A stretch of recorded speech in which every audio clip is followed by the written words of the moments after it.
Hello बच्चों, मेरे YouTube channel आत्मसम्मान में आप सभी का स्वागत है। आज हम लोग इतिहास के 2017 में पूछे गए 2 नंबर के क्वेश्चन अर्थात ग्रुप बी के क्वेश्चन को देखेंगे और उसका सही उत्तर क्या होगा यह भी जानेंगे। तो क्वेश्चन नंबर 2 के जो अलग अलग उपविभाग हैं उसमें जो पहला उपविभाग है 2.1, जिसमें एक वाक्य में उत्तर दीजिए तो देखेंगे। तो पहला प्रश्न है 2.1.1 सोम प्रकाश के संपादक कौन थे? तो सोम प्रकाश के संपादक द्वारिकानाथ विद्याभूषण थे। अगला प्रश्न है 2.1.2 सरकारी दस्तावेज कहां संरक्षित किया जाता है? सरकारी दस्तावेज सरकारी लाइब्रेरी, पुस्तकालय, रिकॉर्ड रूम या ग्रंथ रक्षागृह में संरक्षित किया जाता है।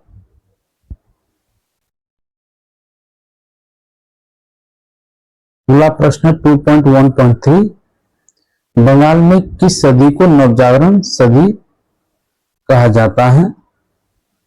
तो बंगाल में 19वीं शताब्दी को नवजागरण सदी कहा जाता है। अगला प्रश्न है 2.1.4 उलगुलान का क्या तात्पर्य है? उलगुलान का अर्थ होता है महाविद्रोह, विद्रोह, और यह मुंडा विद्रोह से जुड़ा हुआ था, इसलिए मुंडा विद्रोह को ही उलगुलान भी कहा जाता है।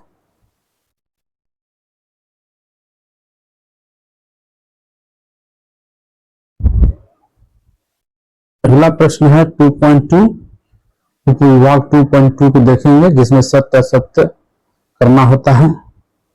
रामकृष्ण मिशन की स्थापना श्री रामकृष्ण ने की थी, यह सत्य है, सबको मालूम है, स्वामी विवेकानंद। महाविद्रोह के समय भारत का गवर्नर जनरल लॉर्ड डलहौजी था, यह भी असत्य है। अगला प्रश्न गोरा उपन्यास में रविन्द्रनाथ टैगोर ने यूरोप समाज का समर्थन किया था, यह भी असत्य है। गांधी जी और डॉक्टर अंबेडकर ने संयुक्त रूप से दलित आंदोलन किया था, यह भी असत्य है।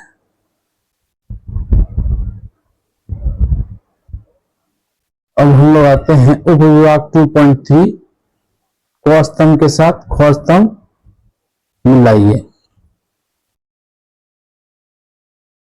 अरविंद घोष, अरविंद घोष का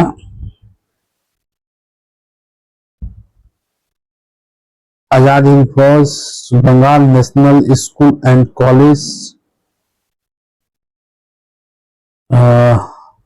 बंगाल टेक्निकल इंस्टीट्यूट,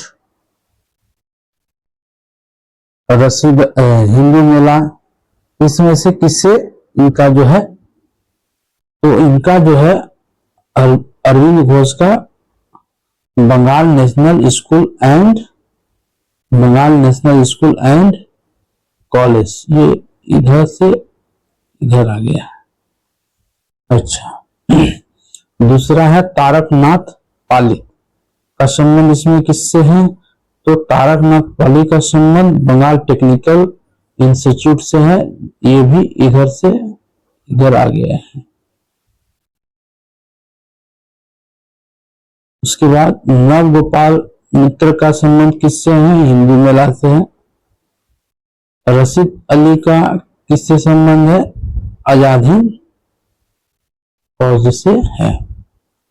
तो इस प्रकार हम लोग क स्तंभ को ख स्तंभ से मिलाएं, जो कि उत्तर ये है। आगे बढ़ते हैं उपविभाग 2.4 भारत के दिए गए मानचित्र में निम्नलिखित स्थानों को चिन्हित करें और नाम लिखिए। तो पूछ रहा है संथाल विद्रोह क्षेत्र, मूल विद्रोह का एक केंद्र, देशी राज्य हैदराबाद, पुनर्गठित राज्य गुजरात। संथाल विद्रोह का एक क्षेत्र, तो संथाल विद्रोह का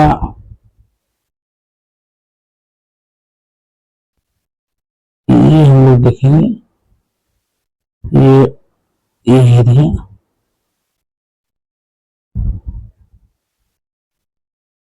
इस एरिया को हम लोग 2.4.1 और नील विद्रोह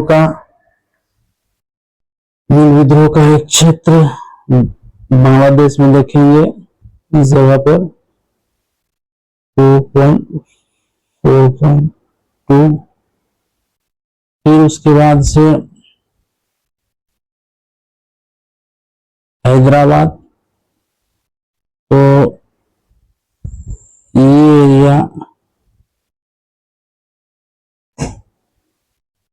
ये हो गया 2.4.3 और पुनर्गठित राज्य गुजरात, ये वाला एरिया जो है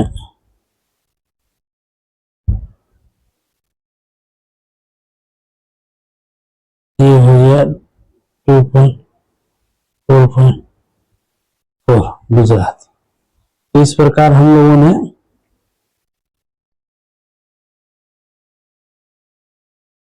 मैप में संथाल विद्रोह का क्षेत्र, नील विद्रोह का क्षेत्र, हैदराबाद और पुनर्गठित राज्य गुजरात को हम लोग भर पाए। आगे देखते हैं उपविभाग 2.5 निम्नलिखित कथनों के लिए कौन सा विकल्प स्पष्टीकरण सबसे उपयुक्त है, लिखिए। यानी यहाँ पर कथन और व्याख्या है। कथन देखते हैं, एक का आंदोलन उत्तर प्रदेश में आयोजित किया गया था। स्पष्टीकरण देखेंगे या व्याख्या देखेंगे, यह एक व्यक्तिगत आंदोलन था। स्पष्टीकरण 2 देखेंगे, यह एक किसान आंदोलन था। स्पष्टीकरण 3 देखेंगे, यह एक श्रमिक आंदोलन था। तो यह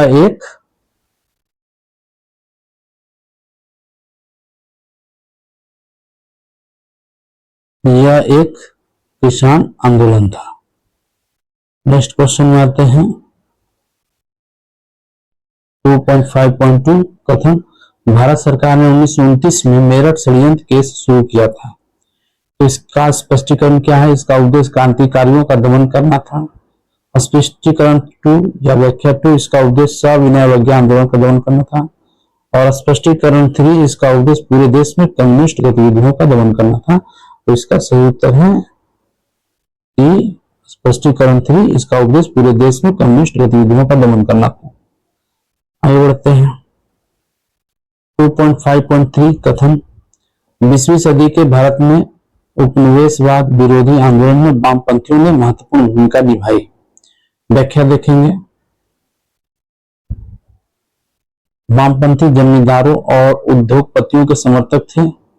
2 नंबर, वे ब्रिटिश साम्राज्यवाद के समर्थक थे। 3 नंबर, वे अंग्रेजों के विरुद्ध मजदूरों और किसानों के संयुक्त संघर्ष के समर्थक थे। इसका सही उत्तर क्या होगा, तीसरा, कि वे अंग्रेजों के विरुद्ध मजदूरों और किसानों के संयुक्त संघर्ष के समर्थक थे।